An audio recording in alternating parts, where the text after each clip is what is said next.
Welcome back. So I'll be talking about black people are their own heroes from way back, right?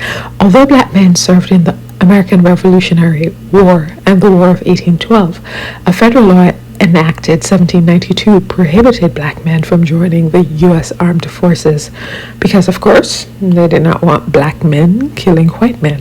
At the beginning of the Civil War, the Lincoln administration considered recruiting black troops, but felt that such a move would result in the states that bordered the Confederate States joining them and breaking with the Union Army. However, as the need for soldiers escalated on July 17, 1862, Congress passed the Second Confiscation and Militia Act, freeing the enslaved whose enslavers were in the Confederate Army. And 2 days later, slavery was abolished in the territories of the U.S. After the Emancipation Proclamation of Freedom was made, the black soldiers were actively recruited. The first recruits were from South Carolina, Tennessee, and Massachusetts. Understandably, there was an initial reluctance, but black leaders such as Frederick Douglass encouraged black men to participate in the hopes of gaining full citizenship. Douglass wrote, quote, "Once let the black man get upon his person the brass letter U.S., let him get an eagle on his button, and a musket on his shoulder, and bullets in his pocket.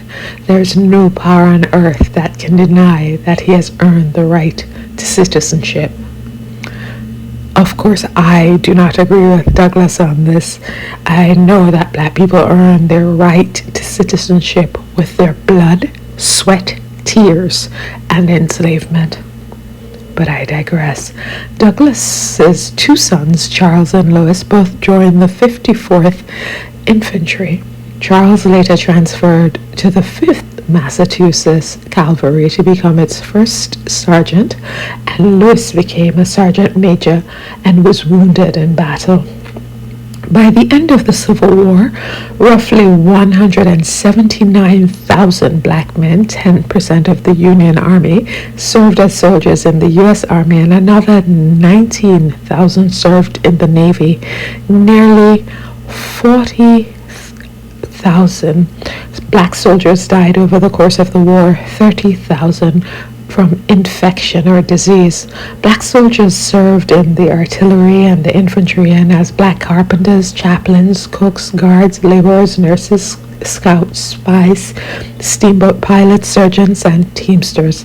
There were nearly 80 black commissioned officers.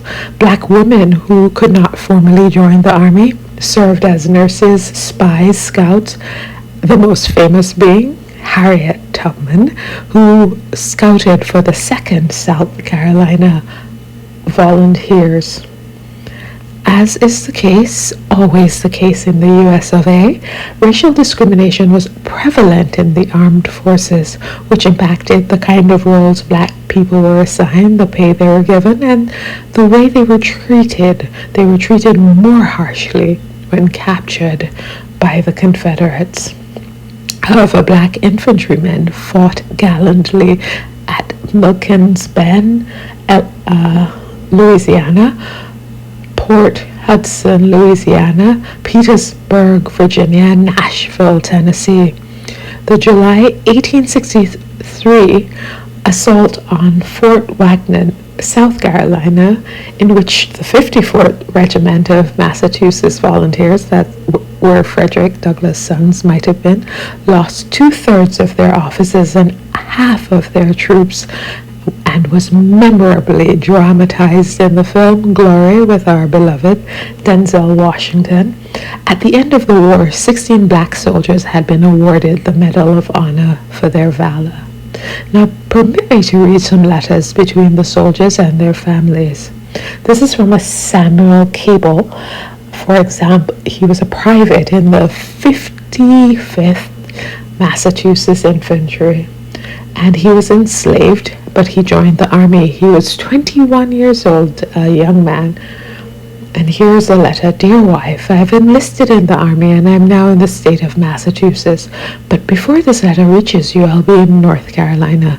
And though great is the present national difficulties, yet I look forward to a brighter day when I shall have the opportunity of seeing you in the full enjoyment of freedom.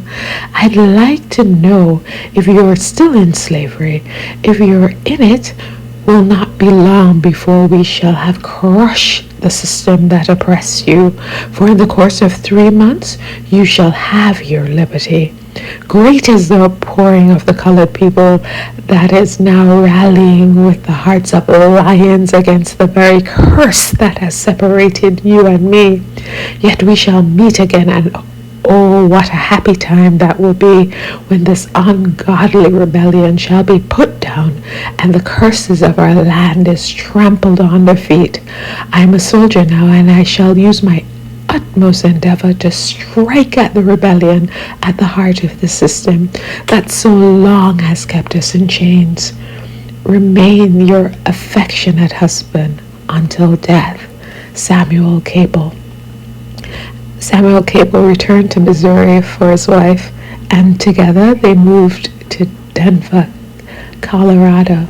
Now this is between Rebecca Barrett and her son William, and he was in the 74th Regiment.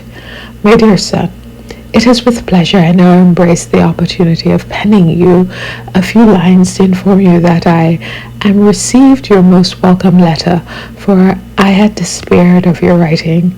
We're both sick. Pap is prostrated on his bed and has been so for 3 months and 3 weeks. He got a little better, but it did not last long. I'm very sorry that you have enlisted again, for I wanted to see you once more. You say you will send me some money to do my son, for God's sake, for I am needy at this time. The doctors are so dear that it takes all you can make to pay their bill.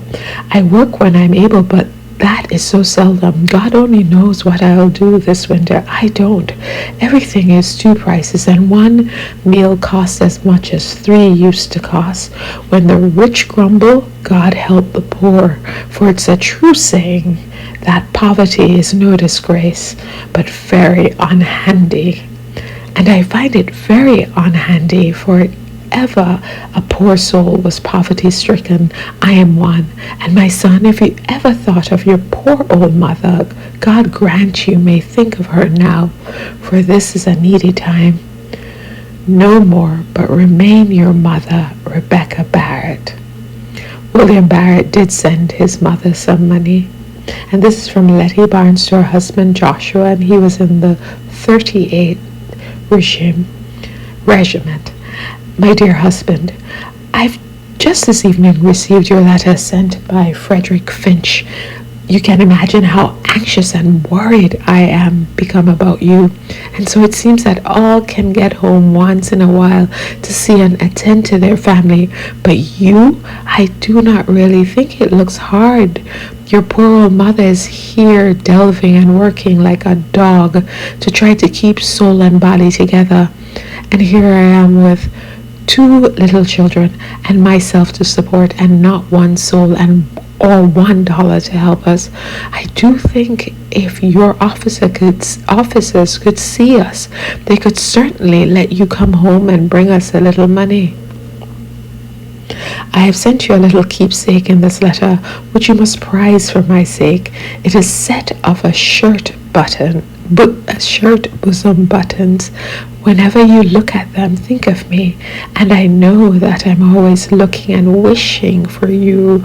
Write to me as soon as you receive this. Let me know you will like them, and when you're coming home, and believe me as ever, your devoted wife, Letty Barnes. Joshua Barnes received his buttons and was granted leave to see his family. So yeah, I just wanted to remind myself and remind everybody that